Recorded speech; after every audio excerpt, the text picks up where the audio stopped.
Me llamo Carmen. Tengo 67 años y hace 6 meses tomé la decisión más difícil de toda mi vida: quitarle a mi propia nieta el coche que le había regalado con todo mi corazón. Pero si estás escuchando esto, es porque necesitas entender algo. No fue por dinero. Fue por lo que hizo el día que su abuelo pudo haber muerto. Todo empezó con un coche rojo. No era cualquier coche. Era un Seat Ibiza, último modelo, importado, brillante, de esos que ves pasar y sabes que alguien ha invertido más de lo que debía. Lo compré para Lucía el día que cumplió 18 años. Recuerdo perfectamente cómo temblaban mis manos al entregarle las llaves, cómo me abrazó riendo, diciendo que era el mejor regalo de su vida, y yo le creí. Dios mío, ¿cómo le creí? Ese coche no era un capricho, era el resultado de 15 años guardando poco a poco. Desde que Lucía era un bebé, Antonio y yo apartábamos dinero cada mes.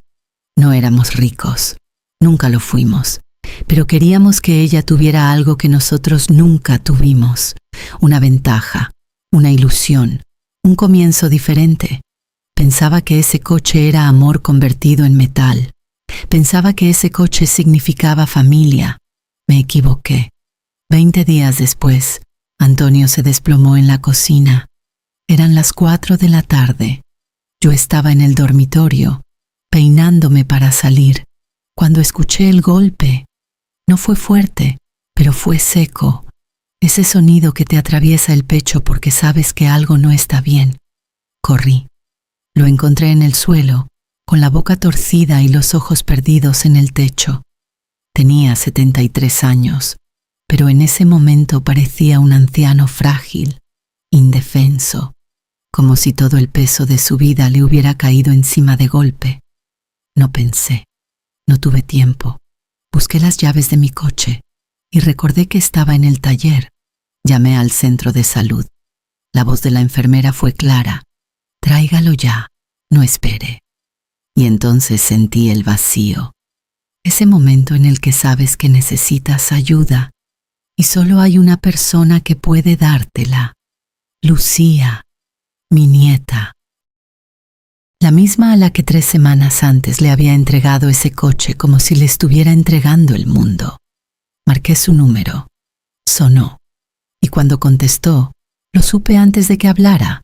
Música alta, risas, voces de chicas, una discoteca. Abuela, dijo, como si nada, como si el mundo estuviera en orden. Lucía, cariño, estoy con tu abuelo. Se ha desmayado. Está muy mal. Necesito llevarlo al hospital ahora mismo. ¿Puedes venir con el coche? Hubo un silencio, pero no era un silencio de duda, era un silencio de decisión. Abuela, es que hoy he quedado con las chicas. Llevamos semanas organizándolo. No puedo fallarles. Sentí como algo dentro de mí se rompía, pero no hice caso. Lucía, por favor, tu abuelo puede estar teniendo un infarto. Pero tú tienes coche, ¿no? Está en el taller, le dije, sintiendo que hablaba con alguien que ya no me escuchaba.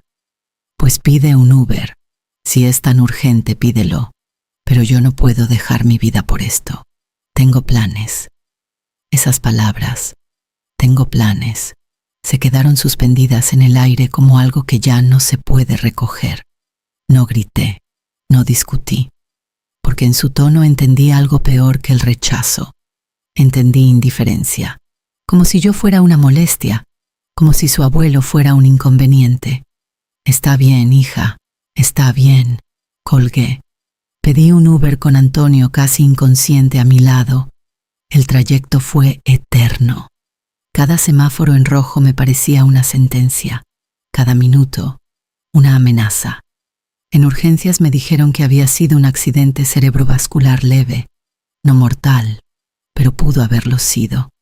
Esa noche me senté junto a su cama, sujetándole la mano, viendo cómo respiraba con dificultad y esperando un mensaje, una llamada, un ¿cómo está el abuelo? Pero no llegó nada, ni un solo mensaje. Lo único que llegó fueron fotos, 20 fotos en Instagram. Lucía con un vestido corto, una copa en la mano, riendo con sus amigas, como si la vida fuera una fiesta interminable. Fue en ese momento cuando algo cambió dentro de mí. No fue rabia. No fue tristeza. Fue algo más frío, más claro, más definitivo. Fue el momento en que entendí que ese coche no era un regalo, era una prueba, y mi nieta la había suspendido sin siquiera intentarlo. Pero lo que aún no sabía es que esa lección apenas estaba empezando. Los días siguientes fueron como vivir en una realidad que no había elegido, una de esas donde todo sigue avanzando, aunque por dentro algo ya se haya roto para siempre. Antonio estuvo una semana ingresado en el hospital, una semana en la que cada pitido de las máquinas me hacía saltar el corazón, y cada médico que se acercaba a la cama parecía traer una sentencia en los labios.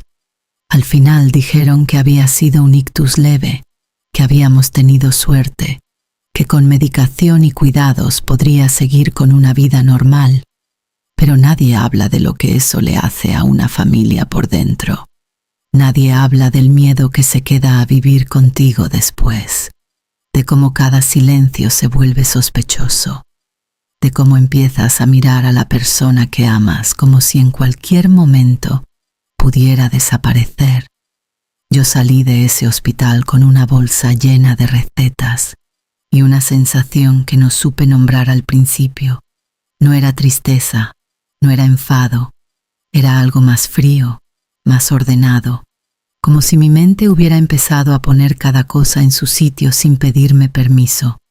Y en ese nuevo orden, Lucía ya no ocupaba el lugar que antes tenía, mientras tanto ella seguía con su vida, como si nada hubiera pasado, subiendo fotos, saliendo con sus amigas, pasando por casa solo cuando necesitaba algo, gasolina, dinero, algún favor, y yo la recibía como siempre con un beso, con una sonrisa, preguntándole si había comido, fingiendo que todo estaba bien, pero por dentro la observaba, la miraba con otros ojos, veía cómo cogía las llaves de ese coche rojo, con una naturalidad que me dolía, como si siempre hubiera sido suyo, como si no hubiera detrás 15 años de sacrificios, 15 años de renunciar a cosas pequeñas para poder darle algo grande. Veía cómo aparcaba en nuestra cochera sin siquiera preguntarse cómo estaba su abuelo, ni una sola vez, ni una llamada, ni un «ya se recuperó», nada. Y cada mes, cuando pagaba las medicinas de Antonio, 240 euros que se llevaban un trozo de mi pensión, recordaba su voz diciendo «tengo planes». Y esa frase empezó a convertirse en algo más que un recuerdo. Empezó a ser una respuesta, una explicación, incluso una justificación de lo que yo estaba empezando a pensar. 2 meses después decidí hacer la primera llamada, no para pedirle nada, sino para invitarla a comer un domingo. Necesitábamos hablar, aunque en realidad yo ya sabía que esa conversación no iba a ser fácil. Lucía llegó ese día demasiado arreglada, como si viniera a cumplir con una visita rápida antes de seguir con algo más importante. Traía un móvil nuevo que no recordaba haber visto antes y una actitud distraída, como si estuviera en 2 lugares a la vez. Comimos. Antonio intentó hacer conversación, preguntarle por la universidad, por sus clases, pero ella respondía con monosílabos, sin apartar la vista de la pantalla. Y entonces, cuando llegó el café, supe que era el momento. «Lucía, cariño, necesito hablar contigo de algo importante». Levantó la mirada por primera vez. «¿Te acuerdas de que ese coche fue nuestro regalo por tus 18 años?» Sonrió un poco, nerviosa. «Claro, es lo mejor que me han regalado nunca». Asentí despacio. «Ese coche nos costó prácticamente todos nuestros ahorros, 15 años guardando dinero para darte algo especial». Su expresión cambió, como si no entendiera por qué le estaba diciendo eso. Y el día que te llamé porque tu abuelo se estaba desmayando, decidiste no venir porque tenías planes. El silencio que siguió fue incómodo, pesado. Abuela, ya te dije que no podía fallarles a las chicas. Sí, me lo dijiste, y está bien, cada uno toma decisiones, pero las decisiones tienen consecuencias, Lucía. Mi voz no era dura, era tranquila, casi neutra, y eso la descolocó más que cualquier grito. Antonio puso su mano sobre la mía. Sabía exactamente hacia dónde iba todo aquello. Soy joven, no lo pensé, dijo ella encogiéndose de hombros. Lo pensaste perfectamente. Elegiste, y elegir siempre tiene un precio. Después de eso, no quiso quedarse más tiempo. Se levantó, le dio a su abuelo un beso rápido, casi sin mirarlo, y se fue. Yo no la detuve. No tenía sentido, porque la decisión ya estaba tomada desde antes de esa comida. Yo ya había hablado con un abogado en Valencia y había descubierto algo que lo cambiaba todo. Ese coche, legalmente, seguía siendo mío. La donación no se había formalizado del todo y existía una figura que permitía revocarla si se demostraba ingratitud o incumplimiento de ciertas condiciones morales y pruebas. Tenía de sobra esa llamada ignorada, esa ausencia total en el hospital, esos meses de indiferencia. Todo encajaba como piezas de un puzzle que llevaba tiempo formándose sin que nadie lo notara. No lo hice por venganza, o al menos eso me repetía a mí misma cada noche. Lo hice porque entendía algo que antes no quería ver, que el amor sin límites no es amor, es permisividad, y la permisividad cría personas que creen que todo les pertenece, incluso aquello que no han construido. 3 meses después, cuando el papeleo estuvo listo, me llamaron de la notaría. Ya podía actuar. Colgué el teléfono y me quedé sentada en silencio durante un largo rato, mirando mis manos. Esas manos que habían trabajado toda una vida para poder dar y que ahora iban a tener que aprender a quitar. Marqué el número de mi abogado y solo dije una palabra: proceda. En ese instante supe que no había vuelta atrás, que lo que estaba a punto de hacer iba a cambiar mi relación con Lucía para siempre. Pero también supe que algunas lecciones, las más importantes, solo se aprenden cuando algo duele de verdad. Y Lucía estaba a punto de descubrir exactamente cuánto podía doler perder algo que siempre había dado por hecho. 3 días después de dar la orden, Lucía recibió la notificación oficial. Recuerdo perfectamente ese momento, porque yo estaba en la cocina, cortando tomates para la ensalada de Antonio, intentando mantener la rutina como si eso pudiera sostener algo que ya estaba cambiando. El teléfono sonó y su nombre apareció en la pantalla. Supe antes de contestar que ya lo sabía, que el proceso había comenzado, que la realidad por fin había alcanzado a esa vida ligera que llevaba. Contesté con calma: «Abuela, ¿qué es esto?». Su voz ya no tenía música de fondo ni risas. Solo había miedo, confusión, una urgencia distinta a la de aquella tarde en la que me negó ayuda. Me llegó un papel del juzgado. Dice que mi coche puede ser retirado, que tú pediste esto.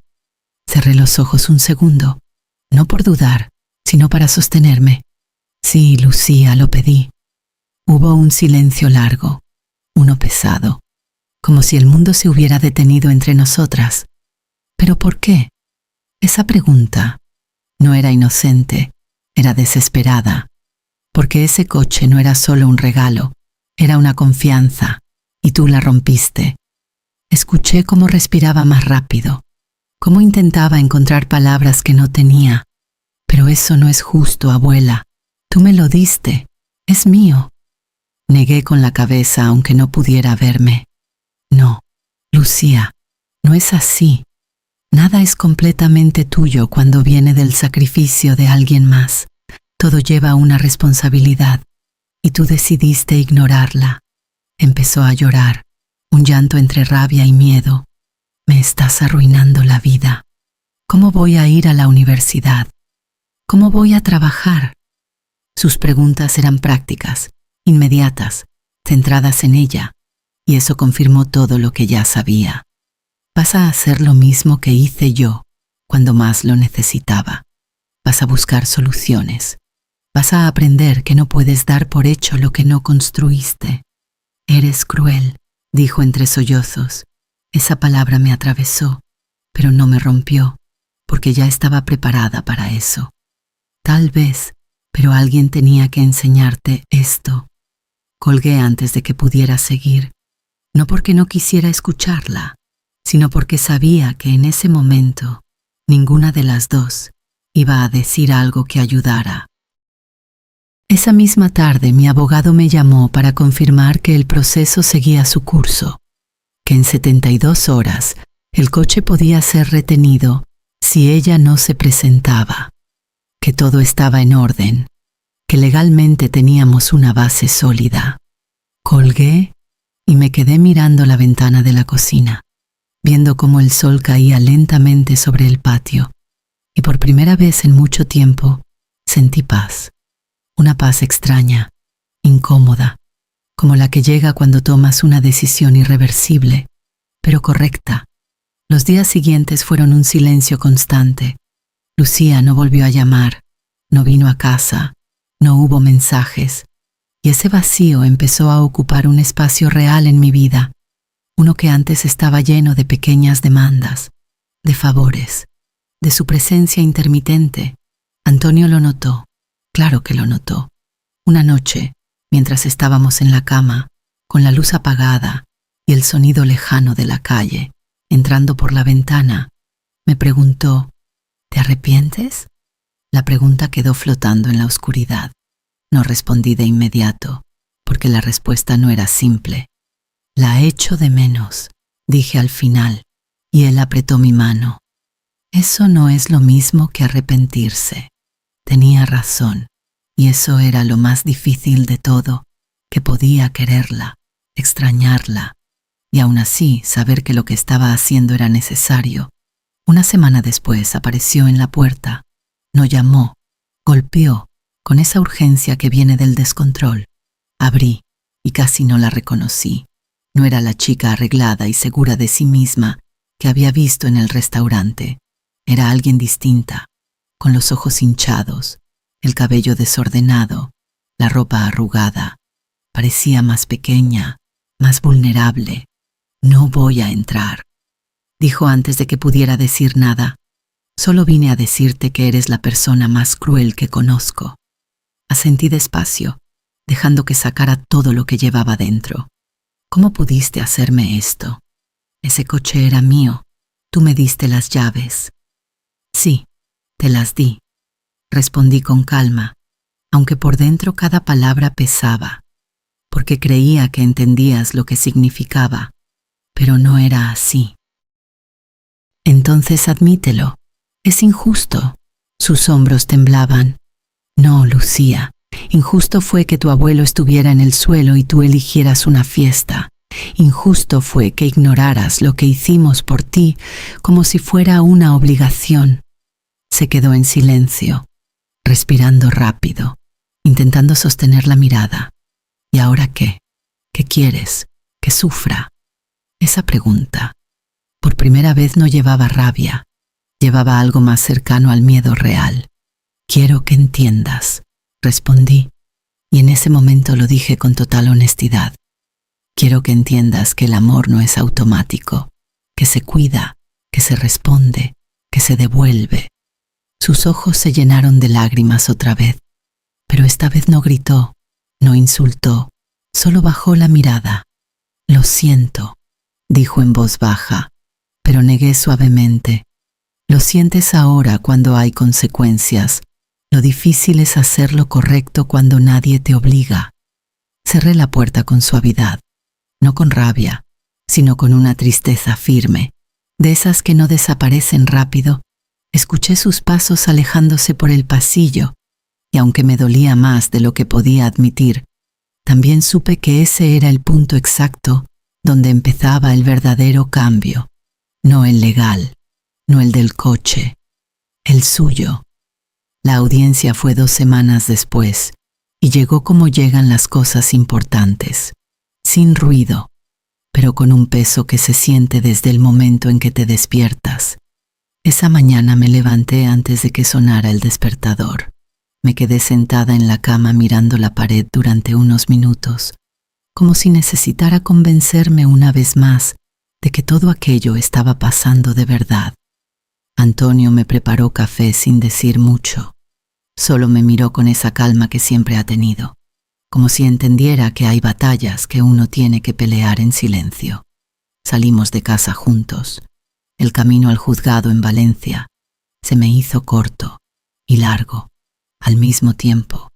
Corto porque quería que terminara, largo porque sabía que después de ese día nada iba a ser igual.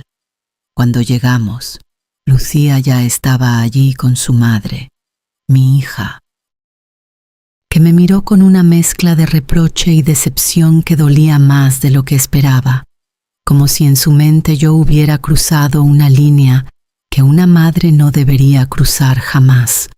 No dije nada, no tenía sentido, porque ese no era un juicio solo legal, era también un juicio familiar, uno en el que cada uno ya había tomado su posición mucho antes de entrar en esa sala. El juez era un hombre mayor, de unos 60 y tantos, con ese rostro de quien ha visto demasiadas historias parecidas y ya no se deja impresionar por ninguna. Revisó los papeles en silencio, página por página, sin prisa, mientras el aire en la sala se volvía cada vez más denso. Mi abogado había hecho un trabajo impecable. Había reunido todo: registros de llamadas, mensajes, informes médicos, incluso el historial del hospital donde constaba la hora exacta en la que Antonio ingresó y la ausencia total de Lucía durante ese tiempo. Cada detalle estaba ahí, ordenado, frío, imposible de negar. El juez levantó la vista finalmente y miró a Lucía. «Señorita, ¿tiene algo que decir en su defensa?» Ella tragó saliva. Se notaba que estaba conteniendo las lágrimas. «El coche fue un regalo, su señoría. Mi abuela me lo dio. No puede quitármelo así». Su voz temblaba, pero aún había en ella un intento de sostener su postura, de aferrarse a esa idea de derecho que había tenido siempre. El juez asintió levemente y luego me miró a mí. «Doña Carmen, ¿quiere añadir algo?» Me levanté despacio. Sentí el corazón golpeando fuerte, pero mi voz salió firme. «Su señoría, ese coche no fue un simple regalo. Fue el resultado de 15 años de esfuerzo. Se lo dimos confiando en que ella entendería lo que significaba, que cuidaría no solo del objeto, sino de la relación que representaba». Hice una pausa breve, suficiente para que el silencio pesara. El día que mi esposo sufrió un desmayo grave, la llamé, le pedí ayuda y ella decidió no venir porque tenía otros planes. Vi cómo Lucía bajaba la mirada.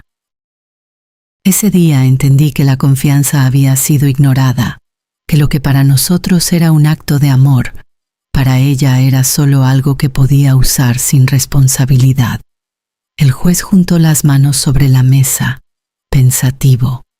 «Esto entra dentro de la figura de revocación de donación por ingratitud», dijo finalmente, con una voz neutra, casi automática, como si estuviera leyendo algo que ya sabía de memoria.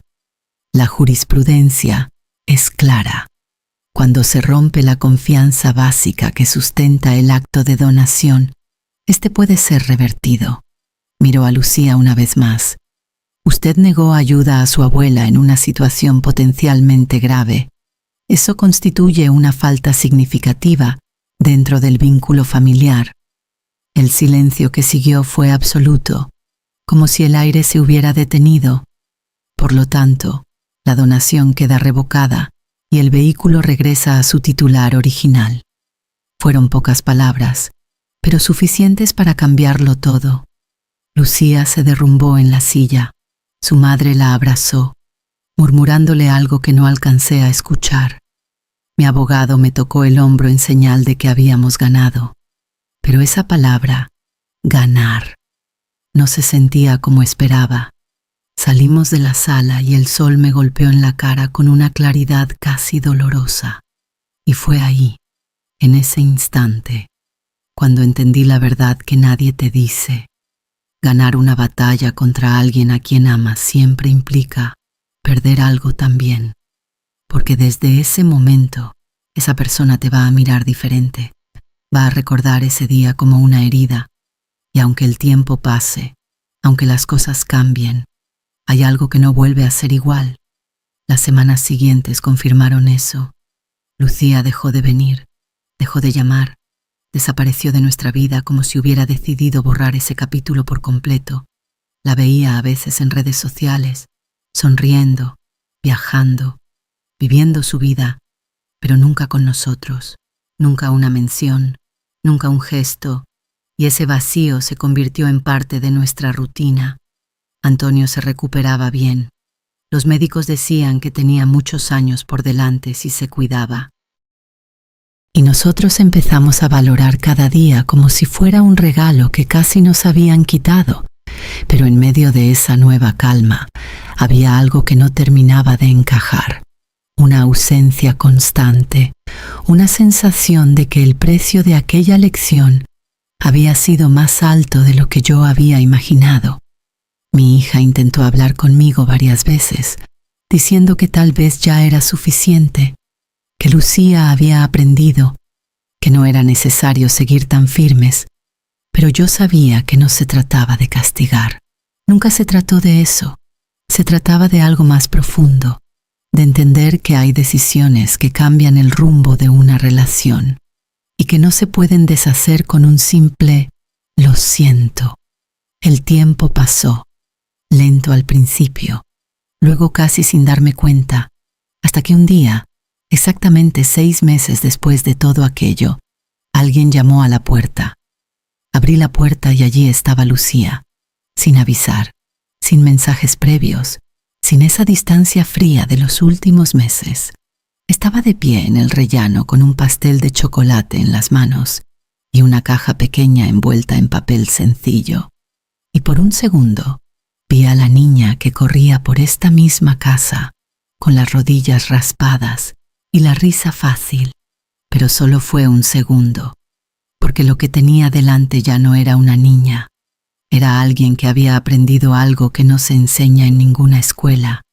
«Abuela», dijo, y esa palabra le salió como si pesara más de lo que recordaba. Me quedé mirándola. No dije nada, porque sabía que si hablaba demasiado pronto, iba a romper ese momento. Ese equilibrio frágil que solo aparece cuando alguien está dispuesto a decir la verdad. «¿Puedo pasar?», preguntó. Asentí y se sentó en la cocina, el mismo lugar donde todo había cambiado. Dejó el pastel sobre la mesa y la caja a un lado. Sus manos temblaban un poco, pero no apartaba la mirada. «No vengo a pedirte nada», empezó, y esa frase me sorprendió más que cualquier otra cosa que pudiera haber dicho. «Vengo a decirte que lo entiendo».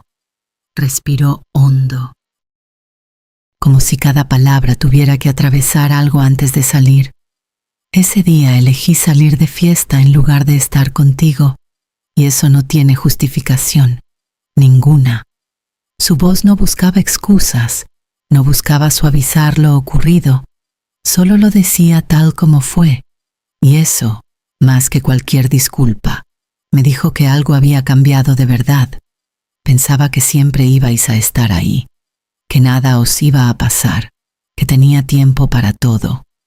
Bajó la mirada un segundo y luego volvió a levantarla, y me equivoqué. El silencio que siguió no fue incómodo, fue necesario, como si por primera vez estuviéramos las dos en el mismo lugar, sin máscaras, sin expectativas. «Lo siento», añadió finalmente, pero esta vez no sonó a urgencia ni a miedo, sonó a comprensión, a peso, a alguien que sabe exactamente por qué está pidiendo perdón. Me senté frente a ella despacio, apoyé las manos sobre la mesa. «¿Tardaste?», dije, y ella asintió. «Sí, tardé». No intentó justificarse, no intentó recuperar terreno, solo aceptó, y en ese gesto había más madurez que en cualquier palabra. Abrí la caja que había traído. Dentro había unas llaves, no las del coche rojo, sino las del viejo coche blanco que había sido mío durante años. Junto a ellas había una nota doblada. La abrí. «No quiero nada que no haya aprendido a valorar». Leí en voz alta y levanté la vista hacia ella.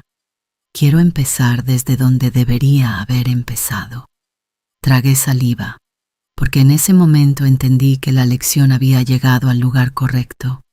No por la vía fácil, no por la vía del cariño sin límites, sino por la vía que deja marca. «No voy a devolverte el coche», le dije con calma. Necesitaba que eso quedara claro. «Lo sé», respondió sin dudar, «y no lo quiero». Esa respuesta fue la prueba final, la señal de que ya no era la misma persona que había escuchado música aquella tarde, mientras su abuelo estaba en el suelo. Antonio entró en la cocina en ese momento, apoyándose ligeramente en el marco de la puerta, todavía con el paso lento de quien ha tenido que aprender a moverse de nuevo. «¿Quién ha venido?», preguntó, y cuando vio a Lucía, su expresión cambió, no a sorpresa, sino a algo más suave, más abierto. «Hola, abuelo», dijo ella, y se levantó. Caminó hacia él con una calma que antes no tenía. Lo abrazó con cuidado, como si entendiera por fin que las personas no son eternas, que hay abrazos que pueden ser los últimos si uno no está atento. Antonio cerró los ojos un segundo mientras la abrazaba, y yo vi en ese gesto todo lo que habíamos pasado, todo lo que habíamos perdido, y todo lo que aún podía salvarse. No hablamos de aquel día, no directamente, no hacía falta, porque lo importante ya había sido dicho sin palabras. Las semanas siguientes empezamos a vernos poco a poco, sin prisa, sin forzar nada. Lucía empezó a venir los domingos, a veces solo a comer, otras veces a ayudarme en la cocina, otras simplemente a sentarse con su abuelo y escuchar sus historias como si fuera la primera vez. Yo la observaba, no buscando errores, sino confirmando lo que ya intuía, que había cambiado, no en todo, no de manera perfecta, pero lo suficiente como para construir algo nuevo sobre lo que había quedado. Empezó a trabajar a media jornada, mientras terminaba la universidad. Se organizaba sola, aprendió lo que cuesta el dinero, lo que cuesta el tiempo, lo que cuesta estar para alguien cuando hace falta. Nunca volvió a pedirme nada sin antes preguntarse si de verdad lo necesitaba, y eso valía más que cualquier coche.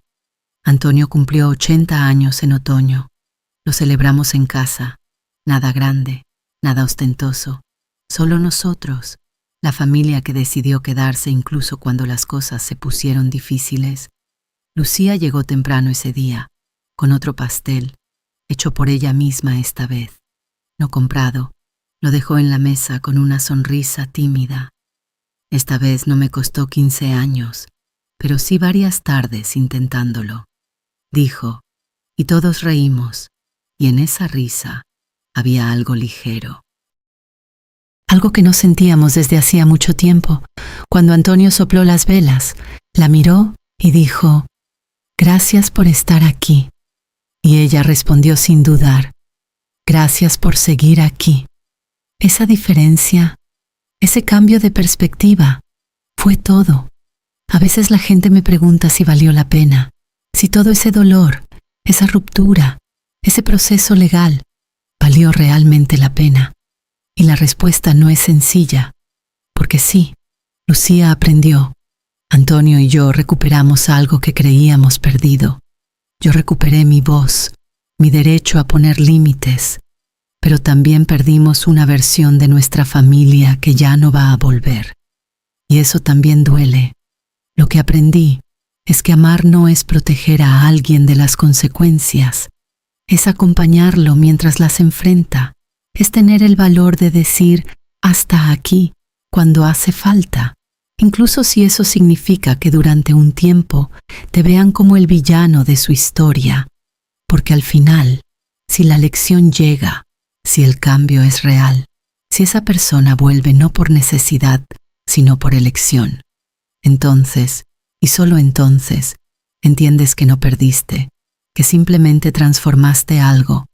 Mi nombre es Carmen, tengo 67 años, y sí, le quité un coche a mi nieta, pero le devolví algo mucho más importante, la capacidad de valorar lo que de verdad importa.